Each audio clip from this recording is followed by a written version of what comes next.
yang dia sikat itu lubang pantat yang penuh dengan kotoran. Banyak sekali penyakit yang bisa diderita orang yang melakukan LGBT. Gay ini mampu menginfeksi sampai dalam setahun 1000. Ya, kita harus melawan dengan cara yang sesuai dicontohkan oleh baginda Rasulullah SAW.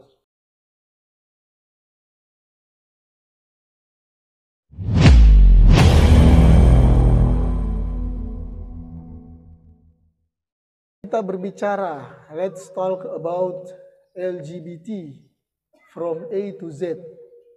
Jadi kita bicara masalah LGBT dari A sampai Z itu tidak cukup. cukup. Banyak, luas sekali. Nah, tapi kenapa kita bicara ini? Jangan saudara-saudaraku lihat saya ketawa-ketawa begini, saya menganggap enteng ini LGBT. Tidak. Terus terang LGBT itu sesuatu yang membahayakan, sangat membahayakan. Kenapa? Karena LGBT itu sekarang bukan hanya penyakit-penyakit individu yang dimiliki oleh individu-individu, tetapi LGBT itu adalah suatu gerakan global. Gerakan global ya. Saya punya pasien di Rumah Sakit Wahidin Makassar dulu itu dia sudah penuh di pantatnya itu kutil-kutil kelamin. Setelah saya tanya-tanya kenapa bisa begini, kalau laki-laki itu ada kutil kelamin atau penyakit kondiloma di pantatnya, bisa dipastikan 99% dia itu pernah jadi korban atau sukarela disodomi. Iya. Ya. Nah, itu. Saya tanya dia, ternyata dia korban. Dia sangat tidak bisa menerima karena dia sudah menderita kutil kelamin. Dia juga sudah menderita HIV. Dan itu terjadi ketika dia diperkosa. Jadi bayangkan sekarang itu orang tua itu mesti harus waspada ekstra. Kenapa? Karena anak-anak yang kita jaga itu dulu itu anak perempuan dijaga baik-baik. Sekarang anak laki-laki, jangankan anak-anak, remaja bahkan orang dewasa pun diperkosa. Pernah lihat kasusnya ini siapa? Yang hombreng. Si hombreng, homo brengsek. Yang di mana? Di luar negeri. Oh, itu homo brengsek itu. Bayangkan dia undang di kosnya, di apartemennya, kemudian dia kasihkan obat tidur, kemudian setelah mangsanya tidur, dia rogol, dia perkosa, dan sebagian besar terinfeksi HIV.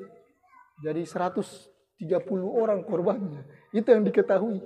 Yang tidak diketahui itu banyak lagi. Nah, jadi jangan kira saya bicara begini senyum-senyum ini kita menganggap entengnya, tidak. Ini kita bicara ini terus terang saya datang dari Konawe. Dari Konawe itu saya banyak kegiatan di Konawe. Tapi saya diundang oleh Ustaz Dayat, Ustaz Rahmat. Saya datang saja meskipun terus terang sangat padat kegiatan saya di Kabupaten Konawe, di Rumah Sakit Konawe. Nah, hanya saja ini penting, karena saya ini menganggap ini sesuatu penting, maka ini kita tidak apa-apa, kita bicara dari A sampai Z. Nah, yang itu bahaya LGBT ya. Saya ingin bicarakan pada kesempatan ini bahaya LGBT, kemudian LGBT sebagai gerakan global dan sikap Islam terhadap LGBT. Ya, jadi LGBT itu kan singkatan dari lesbianisme, gay, bukan gay. Gay itu bahasa Inggrisnya itu laki-laki. Kalau gay itu homo brengsek. B, biseksual, dan T, transgender. Jadi sekira kita sudah pahami, lesbianisme itu adalah kecenderungan orientasi seksual dari seorang perempuan untuk dipuaskan kepada sesama jenisnya. Kalau gay, kecenderungan orientasi seksual, hasrat seksual seorang laki-laki itu ingin dipuaskan, dipenuhi dengan sesama jenisnya, laki-laki. Kalau biseksual itu ini kanan kiri oke. Laki-laki oke, perempuan oke. Nah, ini dia. Ada yang transgender. Transgender itu kepribadiannya yang terpecah, kepribadiannya yang terganggu, yang mana dia merasa dia ini bukanlah berada dalam tubuh yang real. Dia sebenarnya ini berlawanan jenis kelamin dengan tubuhnya sendiri. Nah, jadi itulah yang disebut dengan transgender. Semuanya adalah penyimpangan dan penyakit berbahaya. Mengapa saya katakan penyakit berbahaya? Karena LGBT itu menular. Saya pernah tanya pasien saya. Dia juga orang kesehatan. Jadi di Rumah Sakit Wahidin itu ada pasien saya, orang kesehatan, dia kena HIV/AIDS, dia juga kena kutil kelamin, dan tambah gonore, kencing nanah. Saya tanya, kenapa kamu melakukan ini? Saya nasihati, sebagai sesama muslim saya nasihati. Pada saat saya nasihati itu pacarnya yang laki-laki juga cowoknya, itu mengintip di ruang tunggu poli. Kayaknya seolah-olah dia tidak mau lepaskan ini pacarnya ini, jangan sampai dia sadar oleh nasihat saya. Jadi begitu saya lihat saya tanya, kenapa kau lakukan ini? Dia terbuka. Ternyata dia bilang, terus terang Pak Dokter, kalau yang saya rasakan pertama kali ketika disodomi itu sensasinya nikmat sekali. Bayangkan. Begitu. Jadi betul yang dibilang dalam Al-Quran. Kami jadikan indah pada pandangan manusia itu sesuatu yang disukai oleh setan. Jadi setan itu menjadikan indah hal-hal yang begitu. Sensasinya itu padahal yang dia sikat itu lubang pantat yang penuh dengan kotoran. Dan banyak sekali penyakit yang bisa diderita orang yang melakukan LGBT. Penderita LGBT di Amerika Serikat itu total penderita LGBT di Amerika Serikat itu 3%. Sama dengan di Indonesia. Total dari populasi penduduk Indonesia. Dari Indonesia berapa? 100 berapa sekarang? 270 ya. Kalau tidak salah penduduk Indonesia. Kalau 3% berapa? Sekitar 7-8 juta. 7-8 juta pegiat dan aktivis-aktivis dan pelaku LGBT di Indonesia. Bayangkan itu. Dan mereka mampu melakukan hubungan itu kepada orang lain, mencari mangsanya, 1 tahun itu bisa sampai 500 sampai 1.000 orang korbannya. Dan itu akan memberi induksi secara psikologis kepada korbannya untuk melakukan juga seperti itu. Makanya dalam hadis Rasulullah SAW,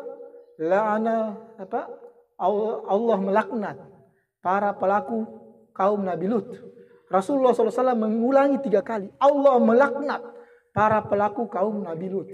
Allah melaknat para pelaku kaum Nabi Lut. 3 kali Rasulullah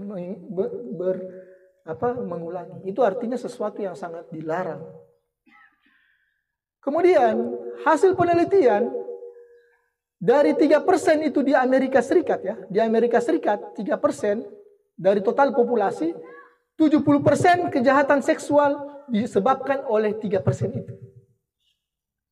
Jadi betul-betul homo brengsek betul ini. Oke, mungkin kalau kalian bilang tidak pantas seorang dokter berbicara kasar.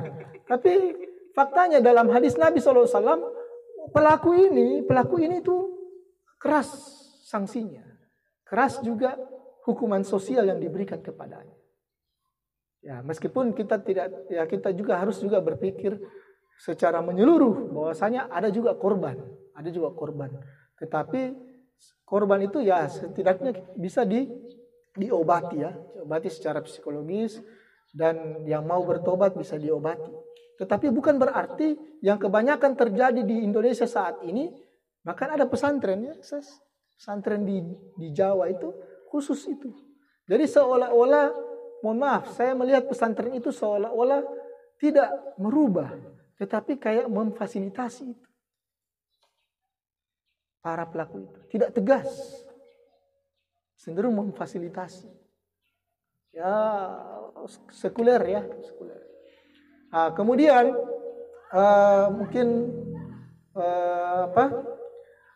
kemudian bahayanya dari segi kesehatan, kemudian dari perilaku banyak sekali kasus-kasus kejahatan seksual disebabkan oleh pelaku homoseksual, LSL, lelaki suka lelaki.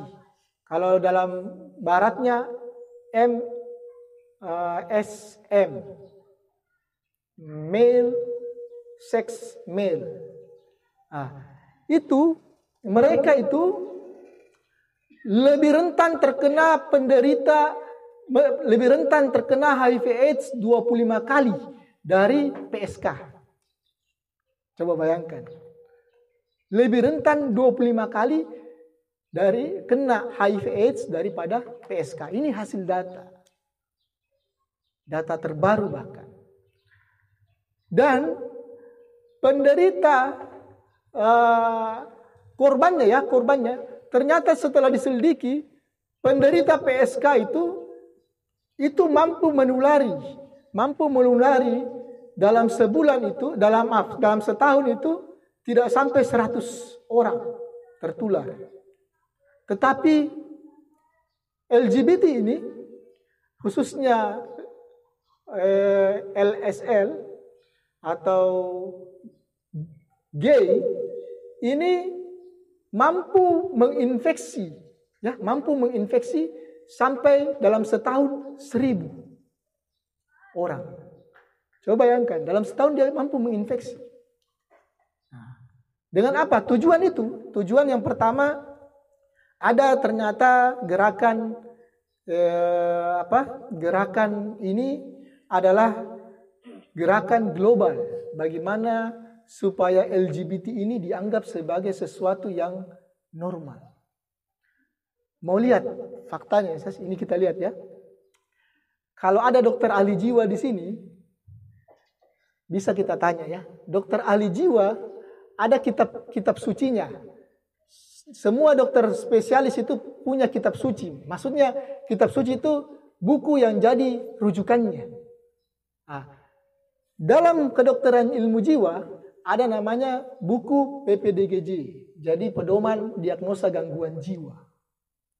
Itu sesuai dengan seluruh dunia. Tetapi saking kuatnya ini LGBT, WHO mencabut status LGBT ini sebagai gangguan jiwa. Jadi ini coba tanya, silakan tanya. Saya tidak mau menyampaikan sesuatu yang tidak benar.